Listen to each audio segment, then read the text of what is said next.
Good evening, ladies and gentlemen, and welcome to another reading of Marissa's Nubian romance novels. So, again, we will be reading from Angel Fa, and to catch you up on chapters 7 and 8, Natasha got with her girls. She realized that Rashida really did want her man and Malik, and that's why she was always horrible with her. Tracy gained some self-efficacy and realized that she was indeed her own person. We realized that even though we are Christians and we have given our life to Christ, that we do fall short because we were born into sin. Yeah.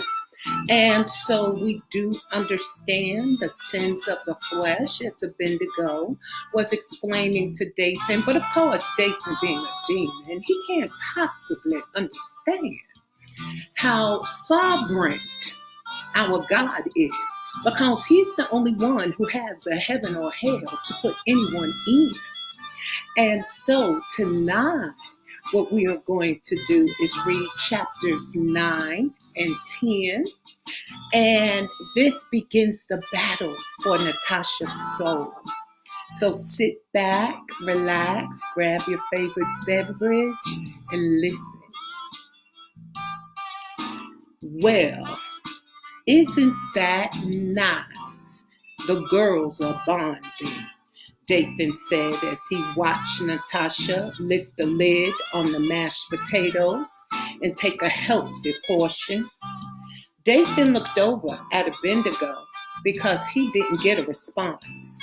It amazed him how strong Abednego looked after all of the millenniums had gone by. His gray locks reached his waist and were adorned with victorious medals. Dathan touched his own short, coarse, and brittle locks. His nose flared with jealousy as he looked at Abednego's glowing bronze skin that was highlighted with a gray beard and connecting mustache. He had a wonderful goatee. Dathan touched his own dull, black, ashy skin. It reminded him of burnt wood. Dathan leaned toward Abednego and sniffed him. His canine teeth dropped slowly as he smelled compassion, faith, love, loyalty, obedience, and trust exuding from Abednego's pores. Dathan licked his lips as his thick saliva salivated and filled his mouth. He wanted to taste it. Why you always praying? You and them so-called Christians get on my nerves worshiping him all the time. Don't y'all get sick and tired of always giving him thanks? What you thanking him for? Huh? Can you tell me that? What you thanking him for? Please, somebody tell me that. I mean, just how much is enough for him? Huh? How much is enough? What is he doing, Abednego? Getting his kicks off you and them Christians or what? Abednego, I'm about tired of you ignoring me. Abednego didn't answer Dathan until he had finished his prayer. What is it, Dathan? What you mean, what is it, Dathan? I know you heard me talking to you. What do you want to know exactly, Dathan?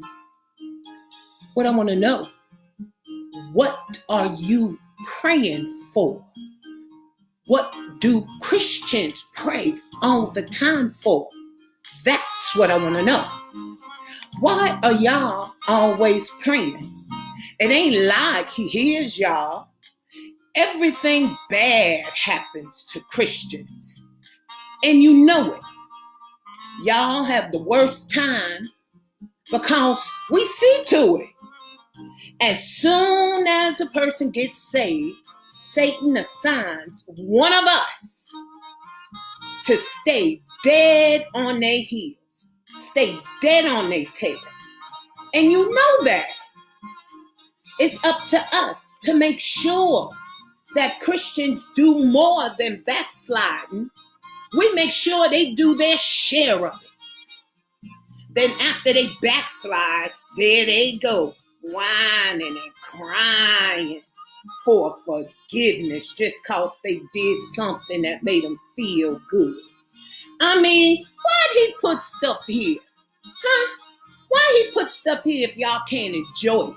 I don't understand that. I don't understand that at all. He gave y'all sex, but you ain't supposed to indulge. Why'd he make women so fine? So fine. But you ain't supposed to indulge in them? Why'd he make that orgasm feel so good? Why?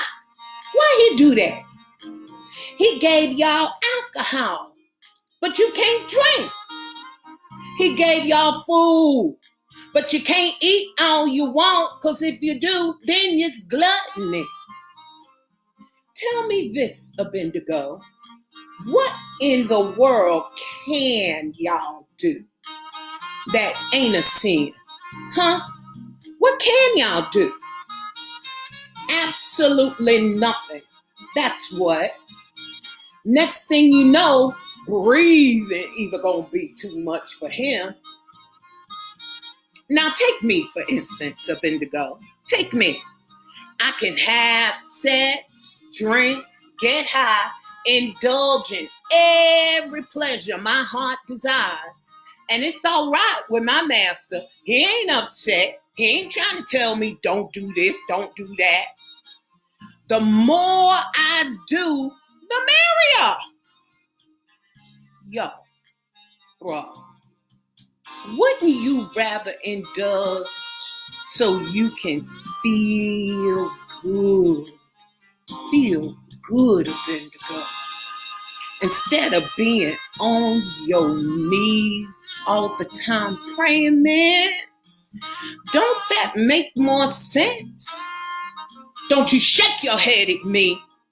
You know it's true. You know you get tired of praying. Jason, you couldn't even begin to understand. It's called free will.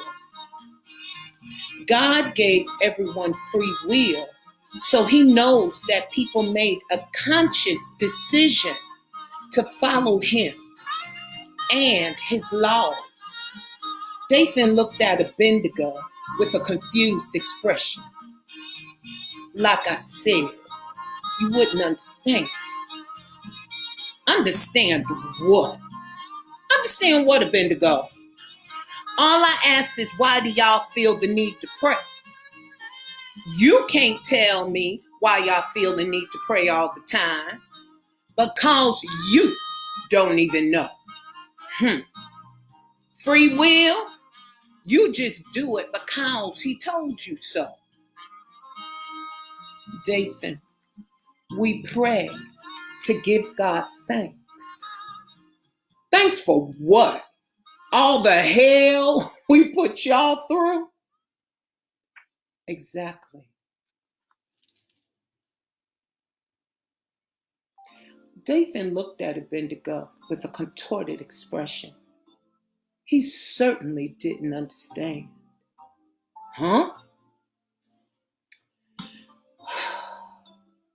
When we go through trials and tribulations, Dathan, that just strengthens a Christian's faith. Once a Christian has done everything humanly possible in a situation and it's still not working out their way, they have no other recourse except to call upon the Lord. Christians give their problems to him, Dathan, because they already know there's nothing too big for God to handle. Then All they have to do is sit back with faith and watch God show up and show out. That's why we pray, because he comes through. We sit back and see it, and it's so awesome, so sweet. Dathan, there is absolutely nothing sweeter. Sweet? Man, please. He don't always come through. Not always. All them Christian down there are praying for this and that and don't never get nothing. So why they still praying? What they praying for? They know he ain't gonna get them what they asked for.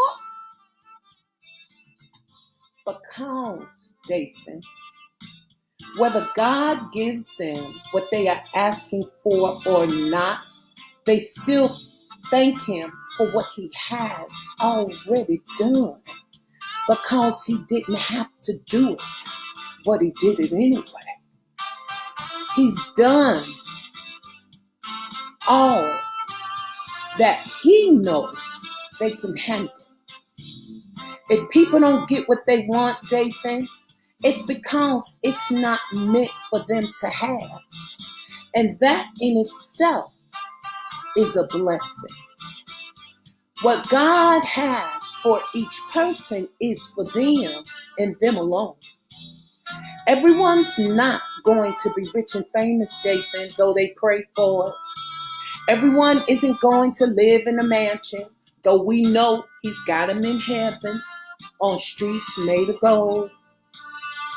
Everyone will receive what's meant for them when it's their time. Most sane folk understand that. Oh, so what? What? You saying I ain't sane? Dathan asked with irritation. No, I'm saying you're stupid. You didn't have to die the way you did, Dathan. You didn't have to be swallowed up in the ground. You chose to go down that road. Free will is what I was talking about before. You were there with Moses when he led God's children out of Egypt, out of bondage. You witnessed the miracles God performed firsthand. And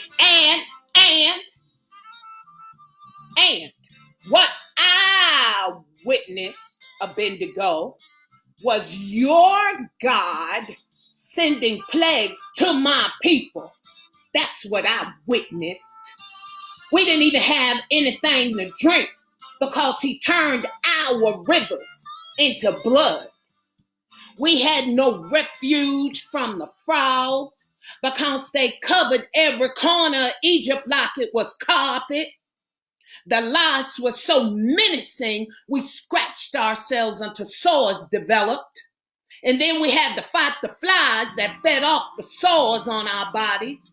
You want to talk about witness? You couldn't even open your mouth because the flies were so thick you'd swallow one. You know what else I witnessed, Abednego? I witnessed going hungry because your God killed every Egyptian cattle, leaving us nothing to eat. He ain't touch y'all's food. He ain't touch y'all's cattle, just ours. Then, while we were starving half to death, he threw balls upon our bodies on top of the sores we had from the lies. Can you even imagine how that felt? No, you can't, because it didn't happen to you. It didn't happen to you, Abednego, but it happened to me. Then we had to endure days of balls of hail that was as big as my fist, Dathan said, roaring as he shook his angry fist in Abednego's face. Abednego was unmoved. Then the locusts came, eating up all the vegetation inside. After all that, he had the nerve to bring a darkness that covered all of Egypt for 3 days. 3 days. I have yet to feel anything like it. I live in hell, and I still ain't never felt nothing like it even down there. You're not supposed to be able to feel darkness, Abednego. But I felt that. I remember that. That darkness was so thick, you could feel it past the bone to the marrow thick. Then he topped it all off with killing the firstborn. The firstborn? Killing my brother? My only brother. Do you hear me? He dropped dead right in front of me. He dropped dead in front of my very eyes. He sent that angel of death through Egypt like it was nothing. All of Egypt cried on that day. That had to be the worst day in history. I can still hear them screaming and wailing like it was yesterday. Folks lost their minds on that day. That's what I witnessed, Abednego, your God. Okay. But what you need to understand is it was Pharaoh's arrogance that caused all that, Dathan. God didn't just jump up and say, oh, let me slaughter Egypt. All he had to do was be obedient to the Lord. None of that would have happened. Your God hardened Pharaoh's heart intentionally, Dathan growled as he turned around and swiftly pointed his angry finger in Abednego's face. Lord God, give me patience.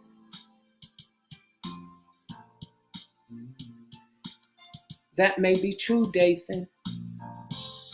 But God had to prove to Pharaoh and his children that no idol god or magicians were mightier than he. It was Pharaoh's arrogance and pride that caused God, my God, to show out. Dathan became so angry that he began transforming into his anger. Abednego watched as Dathan's fingernails grew into long, thick, black, curved claws. He saw the muscles in his neck thicken as his chest rose and high. Abednego was still unmoved when Dathan's neck widened with thick, pulsating veins stretching toward his face, bringing his eyebrows to a peak. Abednego shook his head with dismay as he heard Dathan's skull ripping apart. His face became contorted as he watched 2 thick, black, shiny horns tear through the flesh of Dathan's forehead. Dathan grabbed his head and howled out in piercing, agonizing pain. Abednego was grateful that Dathan's transformation was finally complete. Dathan stomped toward Abednego on hooved feet. He bent down in Abednego's face, bearing razor-sharp teeth, and growled. Abednego looked in his fire red eyes and remained unmoved. Dathan turned away from him in frustration. He paced back and forth, cursing and hissing at Abednego. Like I said before, Dathan, he had to show his powers. You witnessed the powers of the one and only living God, yet you still tried to overthrow him. That's what I don't understand about you, Dathan. You were trapped at the Red Sea with Moses, with Pharaoh at your heels. You saw God stop Pharaoh's chariot with the wall of fire. You saw him part the Red Sea with the breath of his nostrils so his children could escape. And you were among them.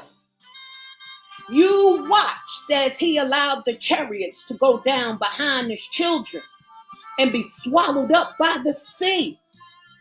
Even after you saw all of that and saw how God provided for his children while they were on their journey to the promised land, you continued to conspire against Moses.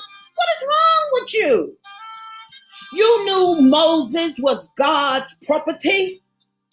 Moses was handpicked. But that still didn't stop you from trying to overthrow him, Abednego. Boy, for the life of me, I don't understand that. Like I said before, boy, you stupid. You would have to be. Dathan growled. You know, Abednego, I'm about tired of you calling me stupid. Dathan drew his sword and extended his black wings. Abednego could see that Dathan had been given a new pair of wings too. His wings were plush, almost like thick layered velvet with sparkles of black gold dust that danced violently amongst themselves. Abednego inhaled deeply, then exhaled. Oh, what? Now you want to fight? You just finished talking mess about my master, my God. I didn't draw my sword out on you, did I? Dathan swung at Abednego's head, but missed.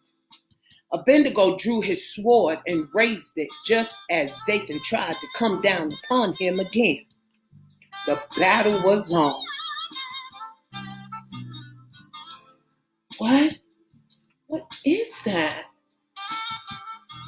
Natasha looked up quickly. She could hear the metal swinging and clashing above her head. She looked at Rashida, who had gotten up from the table, went to the stove, and put more food on her plate. She seemed unfazed. She looked at Keisha, who was sucking the chicken grease off her fingers. She looked at Tracy, eating her corn on the cob with her eyes closed. Natasha realized that she was the only one who could hear what was going on. Natasha got up from the table, went into the living room, and turned on the radio. She hoped the music would drown out the sounds. It sounded like a war, a battle being fought above her head. But she couldn't see it. The jazz music filled the living room, but the sound still didn't go away. Natasha closed her eyes and covered her ears. What's happening to me? Tasha! Tasha! Tracy yelled. If you turned down that music, you wouldn't be standing there covering your ears. Tracy looked at Natasha. She could tell something was definitely wrong with her. What's wrong? Tracy, don't you hear? What? What's wrong, Tasha? Natasha didn't know what to say. She wasn't even sure if she believed any of what she was hearing herself. What is it, girl? Nothing. It's nothing. No, it's obviously something. Natasha, please. No, I'm all right. I'm all right, Trace. I'm all right. What's going on? Keisha asked as she came into the living room. Why is the music up so loud? Turn it down. Tracy took the remote control out of Natasha's hand and turned the radio off. Tasha! Y'all, I'm sorry. I'm fine. I just wanted to hear some music, that's all, she said, still hearing the war raging above her head. I just didn't realize the music was so loud. Oh, well, as long as you're sure you're all right. I'm going back in the kitchen, Keisha said, leaving the two of them alone. Tasha, sis, what is it? It's nothing, Tracy, really. I'm just tripping. I'm tripping, girl, that's all. Come on, let's go back and finish eating. Come on, girl, I'm fine. Natasha guided Tracy by the hand and back into the kitchen. She tried to finish eating her food.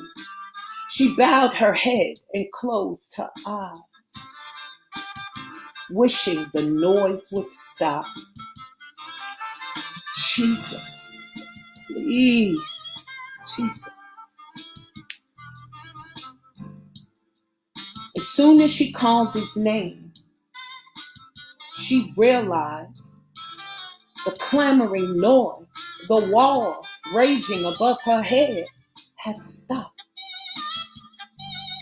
Who? Rashida said, rearing back in her chair, looking at Natasha with a frown on her face. What? Keisha said, looking at Rashida. Huh? Tracy said, looking at Keisha. They all looked from one to another. They looked at Natasha, who was looking above her head. Natasha could not believe the noise had ceased. I think Sister Girl hit her head in that accident. She might need to go back and have an x-ray or something, Keisha mumbled to Rashida. I hear that. Maybe she needs an MRI or something. You know, that's one of them deep x-rays. Something wrong with her. I told y'all, something always been wrong with her. I don't know about all that, but something wrong, Keisha mumbled. Natasha, honey, are you all right? Tracy asked, looking at her with concern. Tracy looked up toward the ceiling to try and see if she could see what Natasha was looking for. But she didn't see anything at all.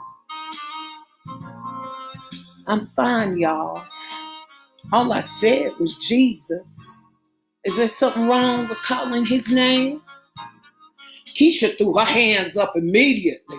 She didn't want anyone to ever think that she had anything against God. Girl, I don't have a problem with the brother myself. I mean, you can call his name all day long if you please. Go ahead, girl. Call his name.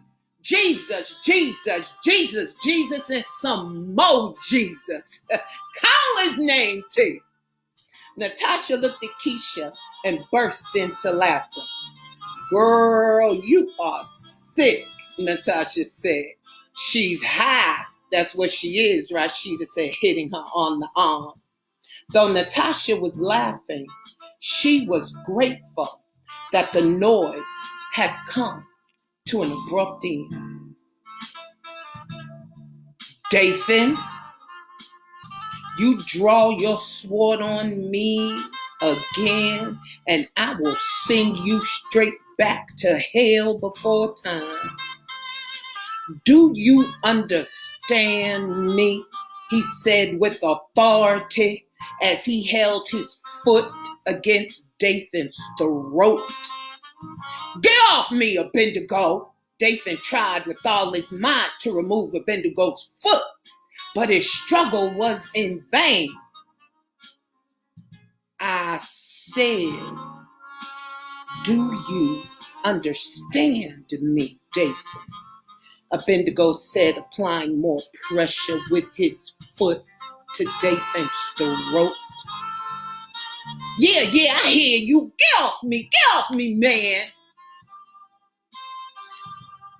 Abednego removed his foot and watched Dathan rise to his feet. Dathan flapped his wings several times and tucked them back in place. He picked up his sword and looked at Abednego. Abednego stared him straight back in the eye. You heard what I said, boy. Dathan slid his silver and black metal sword into a matching metal case on his hip and secured it. Abednego secured his sword too and took his place at Natasha's right side. He closed his eyes and began his ritual prayer. Dathan took his place at her left side.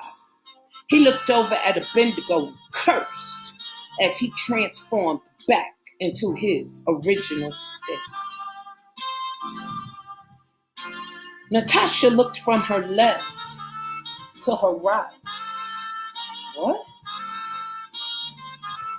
It was as if she could feel them, each positioning themselves on either side of her. Natasha rose from the table and went back into the living room. She looked through her pocketbook for her discharge papers. She suddenly remembered the checkout nurse giving her Joshua's card so she could schedule her follow-up appointment. Natasha unfolded the papers and saw the card immediately. She picked up the card and sighed with relief. Whew.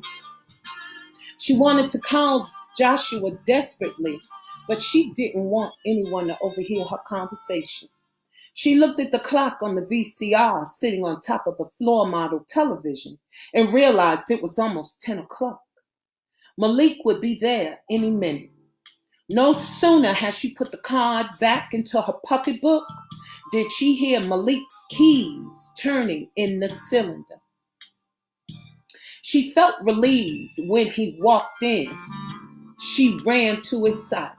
She was glad Malik was going to spend the night. Malik was carrying several bags of Chinese food. He juggled them in his hands, trying to embrace her. He set them down on the table and held her tight on the table, then held her tight. Hey, baby. What's going on? He said, embracing her tightly. You all right? He asked, feeling her trembling in his arms. I am now. I'm better now. Malik, my head was hurting me so bad. I'm afraid. I keep hearing sounds in my head and I don't know what it is, and I'm not imagining what I'm hearing. What kind of sounds? What kind of sounds are you hearing? He asked, holding her securely in his arms, then kissing her forehead. I don't know. It sounds like metal clashing or something. You know, cars are made of metal. Natasha looked at him with wide eyes. It made sense. It had to be the sound of the cars crashing together. It was the only logical explanation. That was an explanation she could live with. Oh, Malik. That's it, Natasha said, hugging him tightly. Thank God. I thought I was going crazy. That has to be it. Oh, thank you, baby, she said, smothering his face with kisses. How long do you think I'm going to keep hearing this noise? I don't know, baby. Is it all the time? No, it's just on and off. Like, I don't know, like these thoughts will go through my head or something, or I'll feel something. And then here comes this noise. It sounds like a war. I don't know what it is. I can't even describe it. It sounds like maybe you need to call Dr. Noah, baby. Tell him what you're hearing. Maybe it'll all stop and go away in a few days. You're right. Maybe it will. Thank goodness. I swear I thought I was losing my mind. But you have to be right. It's the sounds of the cars crashing. It's the metal I'm hearing. Yeah, yeah. Hey, Malik, Keisha said, coming into the living room. Rashida followed. She didn't say anything at all as she watched Malik holding Natasha in his arms. Natasha could feel Rashida's eyes on her back. She turned around and looked at her. Rashida looked away. Sup, Keisha? Ra? Tasha, you all right? Yeah. I'm good now, Keisha. My man is here, my baby home. I just kept hearing these sounds. Hey, Malik, what sounds? Tracy asked, joining them in the living room. Sup, Trace?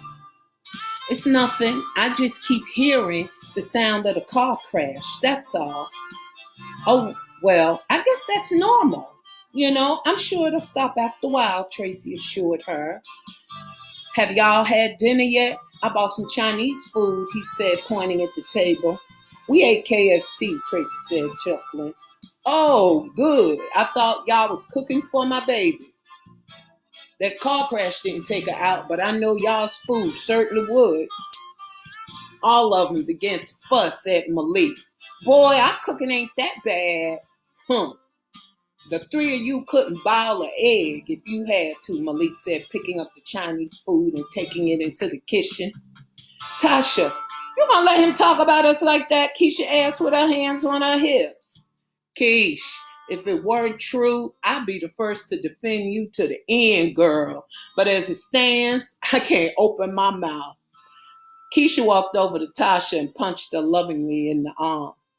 Rashida, are you all right? Ra? Yeah, I'm cool. You? You cool? Yeah, I'm cool. I'm good. You over there mighty quiet. Nah, I'm fine, T.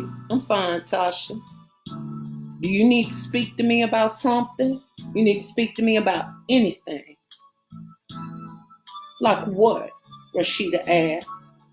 Oh, Lord have mercy. Here it come, Keisha said to herself. I don't know, but I know something's been bothering you for quite a while, for quite some time. Since New Year's, to be exact. What is it? Keisha and Tracy looked at one another. It wouldn't have anything to do with my man, would it? And what would make you think that, Natasha? Oh, I don't know, my friend. You tell me. I mean, whenever he's around, you clam up. It's like you can't even stand to see him look at me. At least when I'm around. I'm sure you don't have that problem at work. Oh, no, she didn't, Keisha said to herself. Ooh.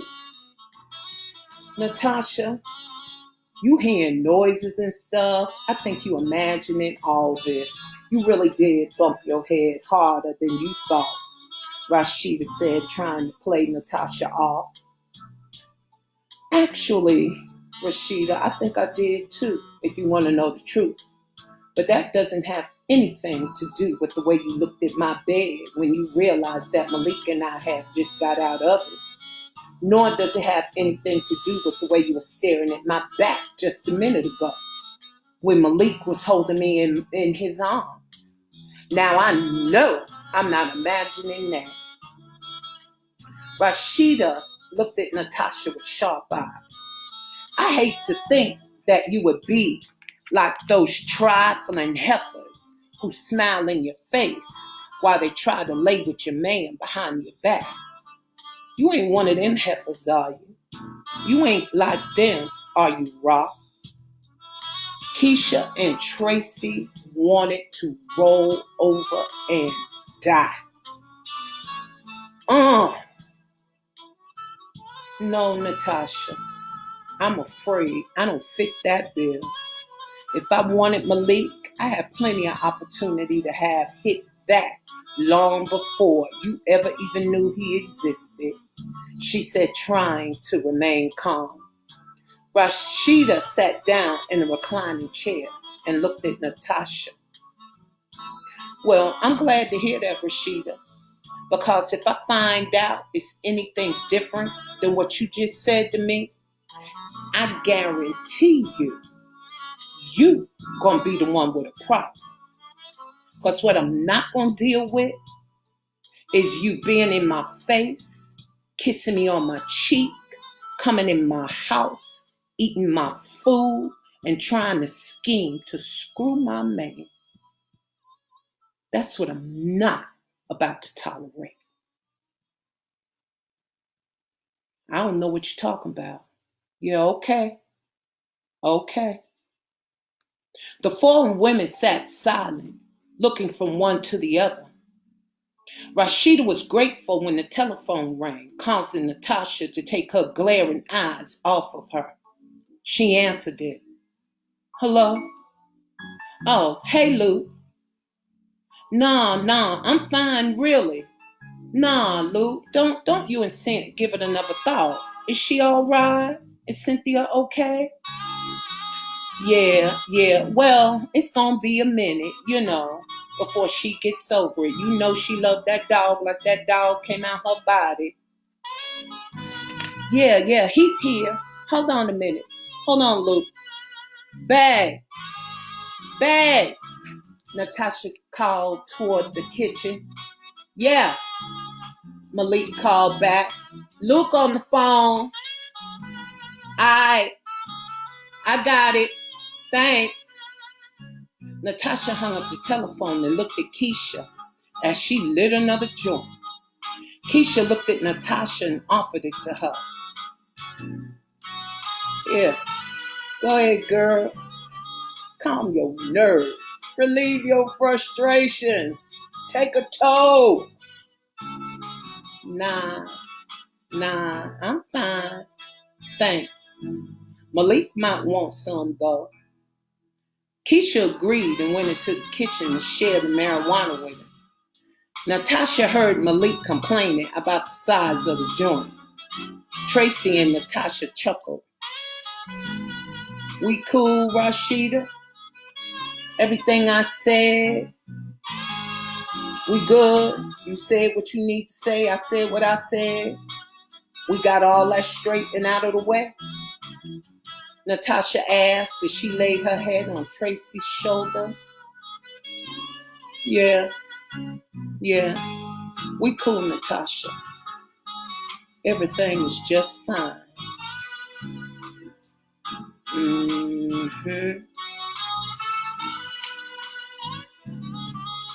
Chapter 10.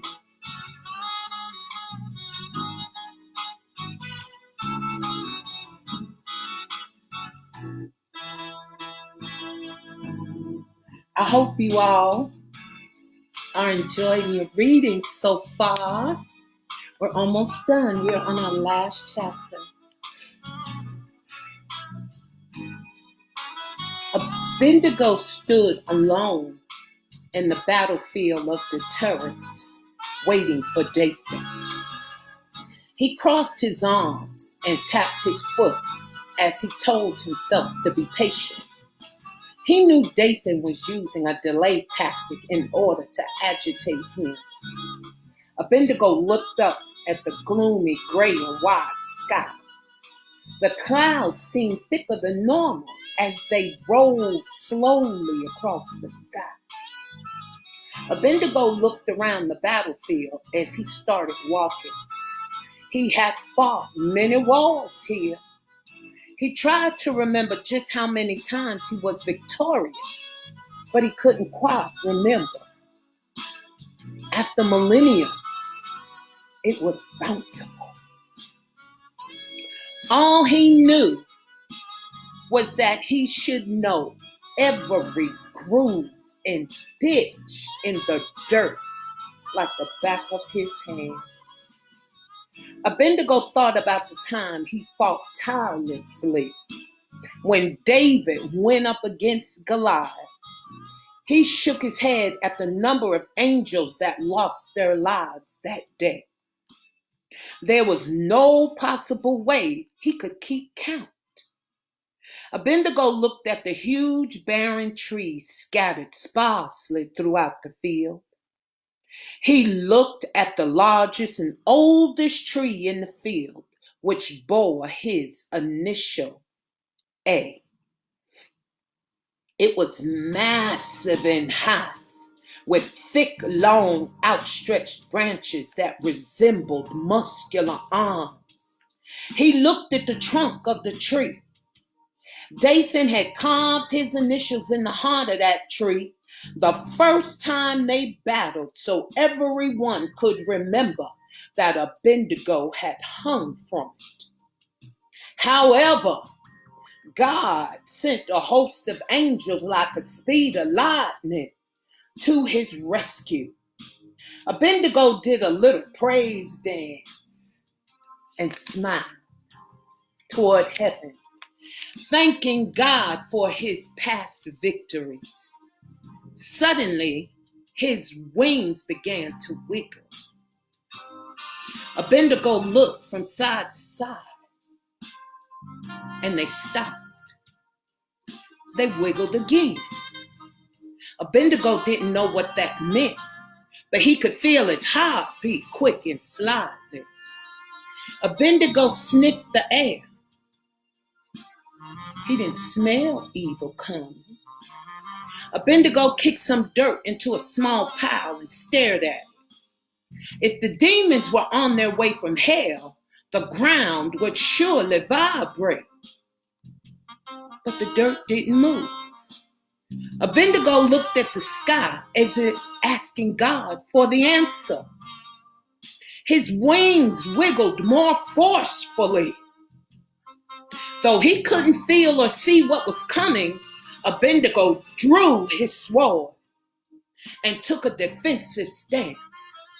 His wings trembled, then spread wide open. He looked all around the battlefield, but saw nothing. Suck it now, he said, digging his heels deep into the dirt. What in the world is getting ready to happen up in here?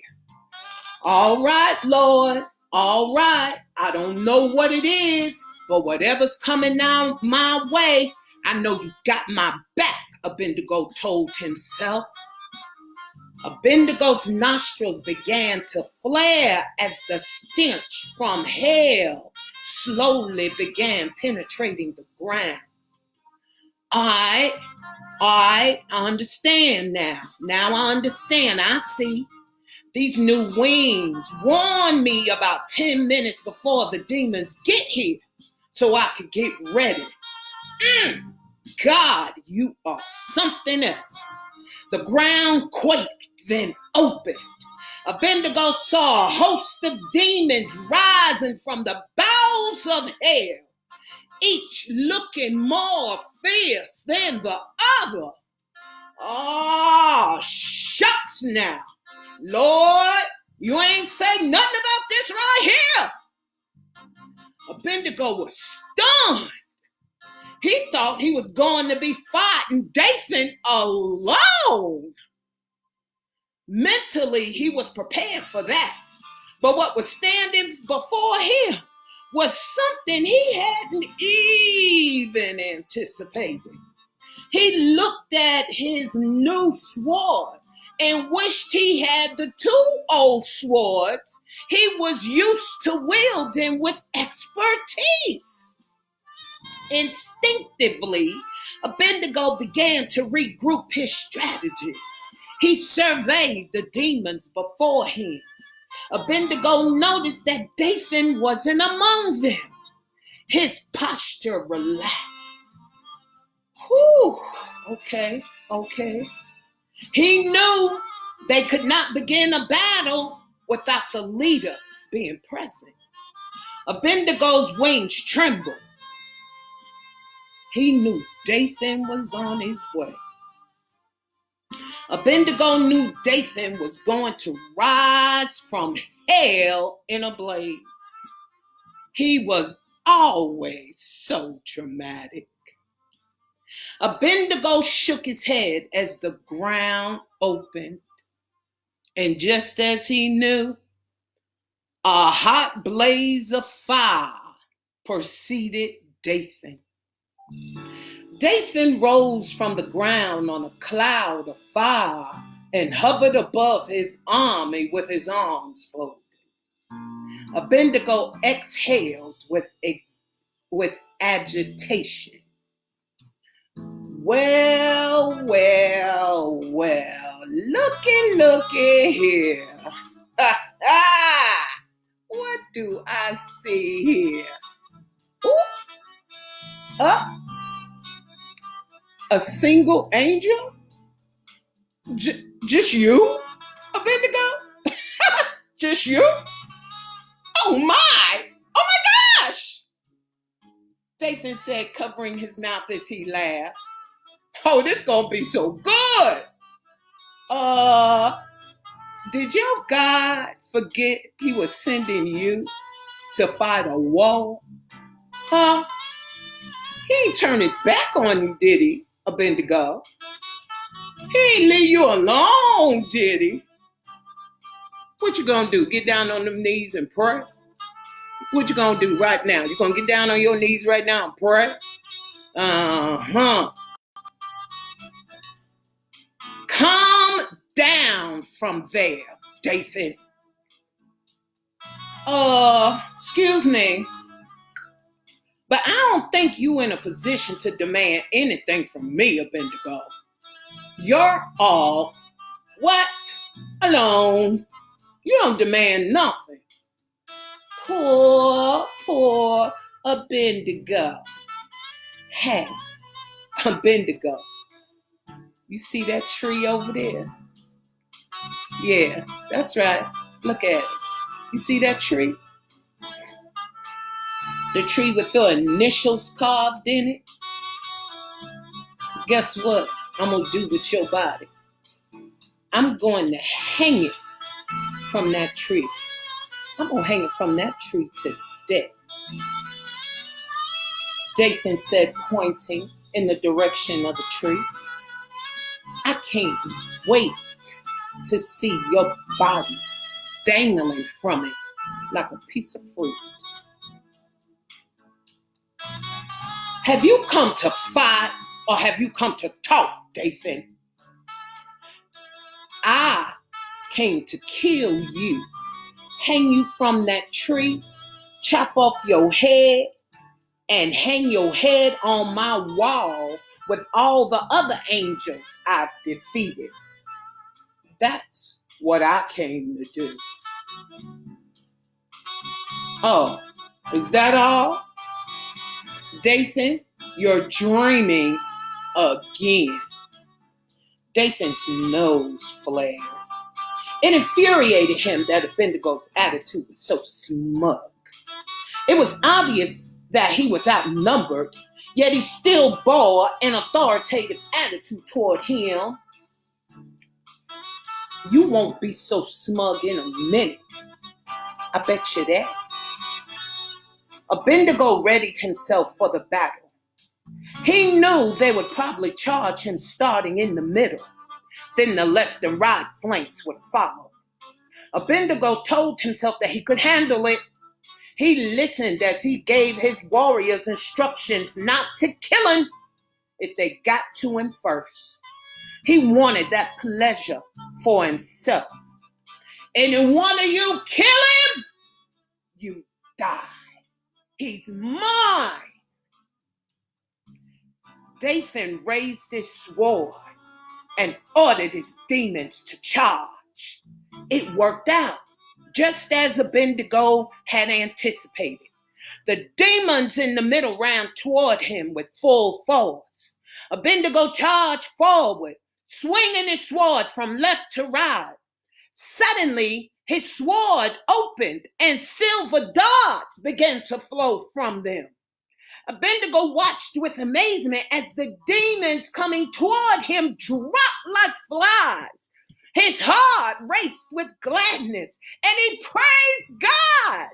No wonder the Lord gave him a new pair of wings. No wonder the Lord gave him a new sword. He already knew that Dathan was going to come with an army. Abednego screamed with joy as his new sword shook in his hand and split in two. He was amazed with the blaze of lightning that zigzagged in various directions, killing the demons in his path. He couldn't believe how the darts was flying from his wings. Abednego charged into the midst of the remaining demons with a fury, and they began to scatter in fear. Dathan was shocked. He couldn't believe what he was seeing. Dathan snatched the bow and arrow away from one of the demons retreating back to hell. He spit on it and watched his saliva multiply into worms with hooks that wrapped themselves around the arrow. Dathan put the arrow between the bow and took aim. He leaned back and pulled the bow tightly. He closed his left eye and looked and took careful aim at Abednego's heart. Dathan let the poisonous arrow go. He knew it would hit Abednego right on target in his chest as Abednego was raising his sword to behead a fallen demon. Before Dathan knew it, Abednego's wings had split apart and covered his entire body and formed armor. The arrow did hit Abednego's chest, just as Dathan intended, but that poisonous arrow couldn't penetrate it. Abednego felt the ground tremble. He knew reinforcements were coming from hell. He looked toward heaven. He didn't see the clouds moving. He knew if God wasn't sending any reinforcements for him, then it wasn't anything he couldn't handle. He knew his God didn't give you anything you can't handle. Abednego retreated with faith as the blazes of fire broke through the ground. The demons that rose upon the flames were known as the gatekeepers. Abednego had always heard about them, but up until today, he had never, ever seen one before. He closed his eyes tightly and opened them again. Are you kidding me? I know I ain't looking at what's standing before me. Abednego's eyes widened as he looked at their tall, massive bodies. Their muscles looked like miniature mountains sitting upon one another. Their skin resembled a brownish green leather, which secreted a creamy acid pus.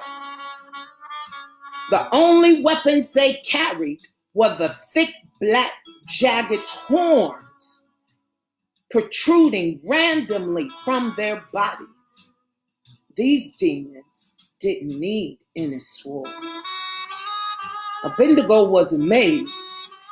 Even the claws on their hands and feet looked like horns. Yes, these were certainly the Marines of hell.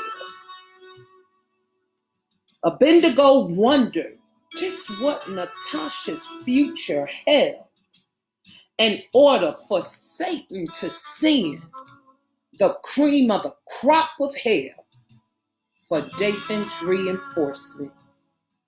Surely the gates of hell must be vulnerable right about now. Abednego licked his lips and wiped the sweat from his brow. He raised his sword as the first gatekeeper approached. Abednego waited for his wings to open and perform a marvelous feat, just as they had done before, but nothing happened. Are you kidding me? He moved his shoulders back and forth. Come on. From side to side, trying to force them open.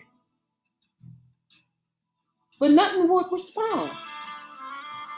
So, his heart raced as a second gatekeeper stepped toward him, salivating.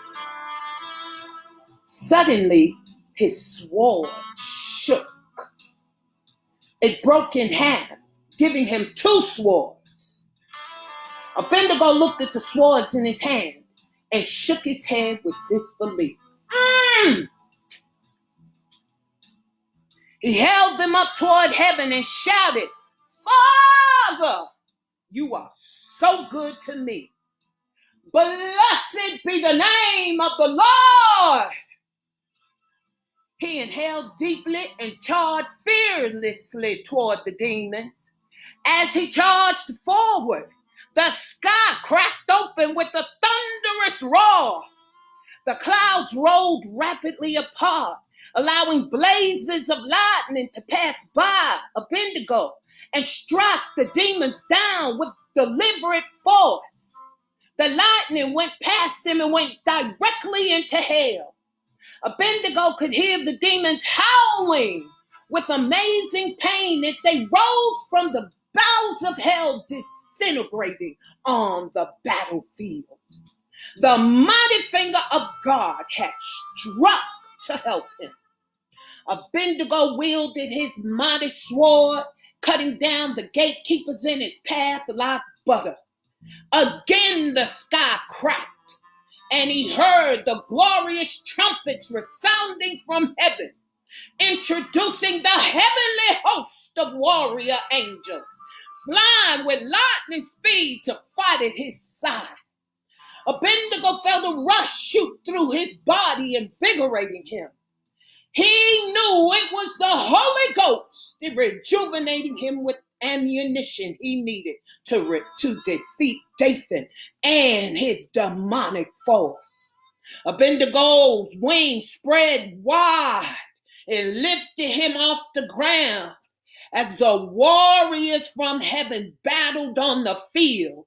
Abednego searched for Dathan.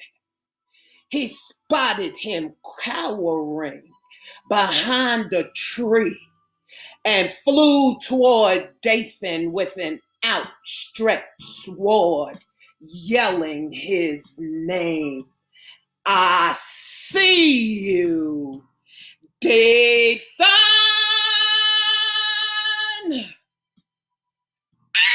Ow! Yes, sir! That was so good to me. I hope it was good to you too. Woo! Lord, that was good. So, that was chapters 9 and 10. I've decided I'm going to come back and read chapters 11 and 12 on Saturday at 7. So, share the video. Let your friends know that they can have a watch party personally with me for any of my books, and come back because my niece and I were talking, and she said, well, Auntie, maybe you should give away a book to the person who does the most shares or who gives the most watch parties or something of that nature, or who makes the most comments. And so, Nuki, I may take you up on that offer, so thank you for that suggestion. And so I look forward to seeing you. You can go to, I look forward to seeing you on Saturday. You can go to www.nubianromance.com and order your very own copy. I also have ebooks available for those who prefer electronic copy. And again, thank you. I hope you enjoyed yourself, because I declare I sure felt good, enjoyed reading this piece right here. It's so good to me. And I hope it was good to you too. So I look forward to reading for you again on Saturday at 7. Thank you so much for your support. Thank you kindly for stopping by. You didn't have to do it, but you did it anyway, and I appreciate it. Peace.